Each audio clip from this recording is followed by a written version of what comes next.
kembali lagi bersama aku Tio di channel Tio Sen. Kali ini kita akan membahas tentang Ultraman Omega episode recap ya.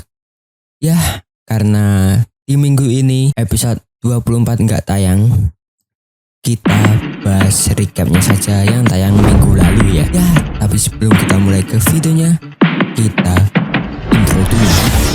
AM to the PM, PM to the AM. If I quit your PM, I still rock with Save the Home. If I quit this season, I still be the greatest. Bayangin arek-arek lagi hidup normal, kerja, denger radio, tiba-tiba dunia pelan-pelan berubah jadi tempat yang gak aman. Kaiju muncul terus, Ultraman gak selalu ada, dan kamu cuma orang biasa. Nah, episode recap Ultraman Omega ini justru mulai dari situ.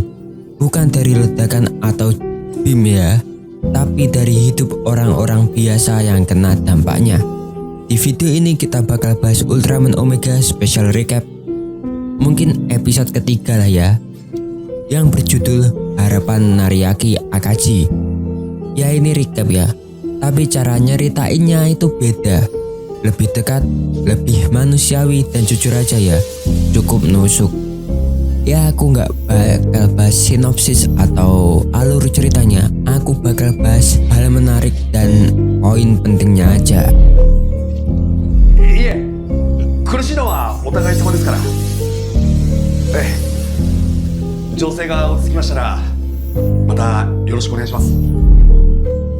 Episode ini sengaja menjauh dari sudut pandang pahlawan super ya. Ceritanya dibawa lewat Nariaki Akaji, warga biasa yang hidupnya ikut berantakan karena kaiju. Usahanya mulai sepi, klien satu persatu ngilang, dan rasa aman yang dulu normal sekarang jadi barang langka. Kita nggak lihat Akaji berantem atau jadi hero ya. Yang kita lihat justru dia bertahan hidup, nelpon klien, dengar berita buruk, dan mikir besok masih bisa kerja atau enggak. Ini hal kecil tapi justru di situ kerasa real. Dengan cara ini ancaman kaiju jadi terasa dekat. Bukan lagi monster raksasa di layar, tapi masalah yang masuk ke dapur, ke dompet, dan ke pikiran sehari-hari ya. いえ、苦しいのはお互い様ですから。ええ、情勢が落ち着きましたらまたよろしくお願いします。 Radio punya peran besar di episode ini. Lewat siaran radio, kita dengar suara orang-orang yang gak punya kekuatan apapun. Mereka cuma bisa cerita, takut, ragu, tapi juga berharap. Ada yang usahanya hampir tutup, ada yang takut masa depan. Ada juga yang bilang walau dunia kacau, mereka tetap mau percaya pada KSCT dan Ultraman. Radio di sini bukan sekedar alat cerita ya. Ia jadi simbol suara masyarakat, suara yang biasanya nggak terdengar di tengah pertarungan besar. いえ、苦しいのはお互い様ですから。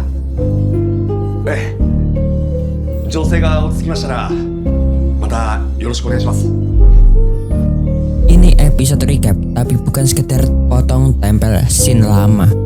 Semua klip disusun ulang dengan konteks baru dari sudut pandang Akaji dan masyarakatnya. Kemunculan Gairoya, Gabura, sampai Elde Chimera memang ditampilkan lagi. Tapi fokusnya bukan seberapa kuat Ultraman, melainkan ada dampaknya ke manusia biasa. Alhasil kita nggak cuma ingat kejadian besarnya, tapi juga ingat rasa takut, kecewa, dan harapan yang muncul saat itu juga. Yaitu untuk hal menariknya, kalau ada tambahan atau kalian ingat siapa aktor yang memerankan Akaji, boleh tulis di kolom komentar ya. いえ、苦しいのはお互い様ですから。ええ、情勢が落ち着きましたらまたよろしくお願いします。 Sepanjang episode, satu hal terus diulang. Kepercayaan. Walau Ultraman gak selalu muncul, warga tetap berharap. Diskusi di radio nunjukin kalau kepercayaan ini bukan asal percaya. Mereka percaya karena sudah berkali-kali melihat Ultraman berdiri paling depan saat semua orang gak bisa berbuat apa-apa. Buat warga, Ultraman bukan sekedar pahlawan, Dia adalah simbol bahwa masih ada yang melindungi mereka. いえ、苦しいのはお互い様ですから。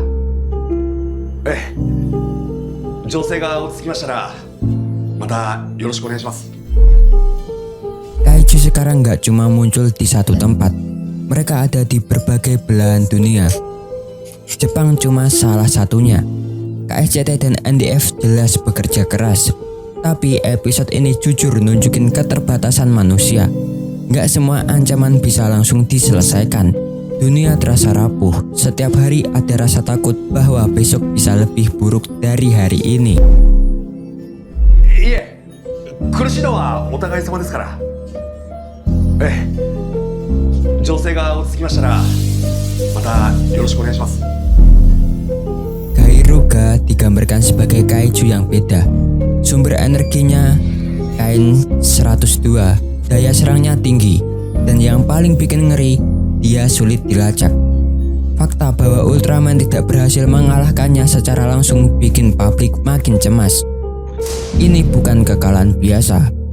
Gairuga jadi simbol bahwa keseimbangan kekuatan mulai berubah. Ancaman sekarang naik level. いえ、苦しいのはお互い様ですから。ええ、情勢が落ち着きましたらまたよろしくお願いします。 Di bagian akhir ada momen yang cukup berat. Ada indikasi bahwa Sorato tidak akan kembali seperti sebelumnya. Sorato bukan cuma identitas manusia dari Ultraman Omega ya. Dia adalah jembatan antara dunia manusia dan cahaya. Ketidakhadirannya bikin pertanyaan besar. Kalau jembatan itu hilang, siapa yang akan melindungi bumi selanjutnya? いえ、苦しいのはお互い様ですから。ええ、情勢が落ち着きましたらまたよろしくお願いします。 Episode ini menegaskan satu hal, Ultraman Omega bukan cuma soal pertarungan besar. Ini cerita tentang harapan di tengah dunia yang kacau. Dengan menyorot warga sipil, episode ini memperluas arti kepahlawanan. Bertahan hidup, tetap bekerja, dan terus percaya juga butuh keberanian. Sebagai recap, episode ini sukses memperkuat emosi penonton dan jadi pemanasan yang serius menuju konflik besar di 2 episode terakhir ya. Ya, itu adalah kesimpulanku dari Ultraman Omega episode recap ya. Ya, menurutku sih bakal ada plot twist di 2 episode terakhir.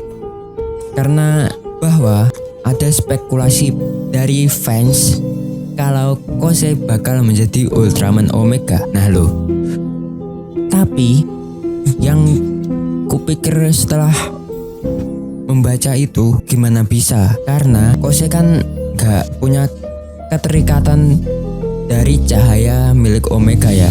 Kalau berteman sih iya, tapi kan kalau menyalurkan kekuatannya kan kita belum tahu ya. Tapi kita lihat gimana kondisi Sorato di 2 episode terakhir ya.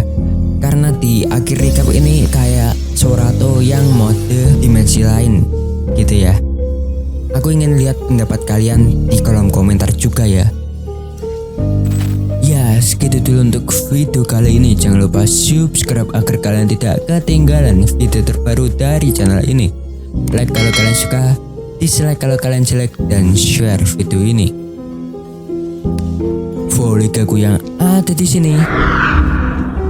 Jangan lupa senyum hari ini. Wassalamualaikum and dah.